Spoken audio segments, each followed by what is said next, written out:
நீங்கள் எவ்வளோ தூரம் ஆண்டவர் மேலே நம்பிக்கையாக இருக்கிறீங்கிறத ஆண்டவர் அறிந்து வைத்திருக்கிறார். கர்த்தருக்கு ஸ்தோத்திரம்.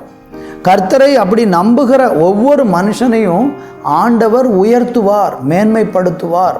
நீங்கள் எவ்வளோ தூரம் அவர் மேலே நம்பிக்கை வச்சுருக்கீங்க அப்படிங்கிறத ஆண்டவர் பார்க்குறார். கர்த்தருக்கு மகிமை உண்டாகட்டும். நாம் தேவனை நம்பியிருக்கிறதை எவ்வளோ தூரம் நம்பியிருக்கிறோங்கிறத அவர் பார்க்கணும். அவர் அதை அறிவார், அதை ஆராய்வார்.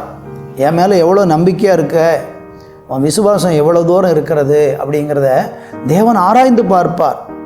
அப்படி தேவன் நம்மளை ஆராய்ந்து பார்க்கும்போது நமக்குள்ள தேவன் மேல் ஆழமான நம்பிக்கை உண்டாயிருக்க வேண்டும். கர்த்தருக்கு ஸ்தோத்திரம். நீதிமொழிகள் 16:20 படிச்சீங்கன்னா, கர்த்தரை நம்புகிறவன் பாக்கியவான், கர்த்தரை நம்புகிறவன் பாக்கியவான். கர்த்தருக்கு ஸ்தோத்திரம். என் அன்பு தேவனுடைய பிள்ளைகளே, இந்த உலகத்தில் நம்ம யாரை நம்ப முடியும்? உங்களுக்கு நம்பிக்கைக்குரிய நபராக யாராவது இருக்காங்களா? யோசிச்சு பாருங்க. எத்தனையோ மனிதர்களை பார்த்துட்டீங்க, எத்தனையோ பேர்கிட்ட பழகி இருக்கீங்க. நம்புவோம், ஏமாத்திடுவாங்க. நம்ம நம்புகிறதற்கு ஏதுவார் போல் அவங்க இருப்பதில்லை. அது மனுஷனுடைய இயற்கை தான்.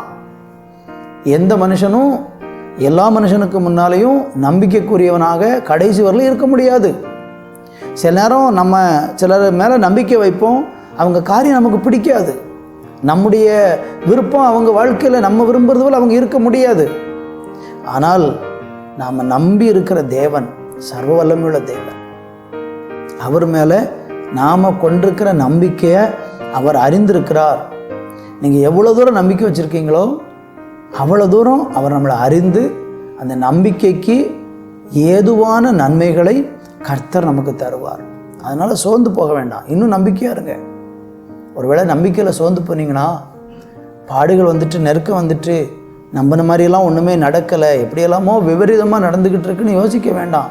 நம்பி இருப்போம், காத்திருப்போம். எதை சொல்லுகிறது, நம்முடைய நம்பிக்கை நம்மை வெட்கப்படுத்தாதான். நீங்கள் தேவன் மேல் கொண்டிருக்கிற நம்பிக்கை உங்களை ஒரு நாள் வெட்கப்படுத்தாது. அது உங்களை நிலைத்திருக்க செய்யும், உங்களுக்கு மேன்மையை கொண்டு வரும், ஆசீர்வாதத்தை கொண்டு வரும்.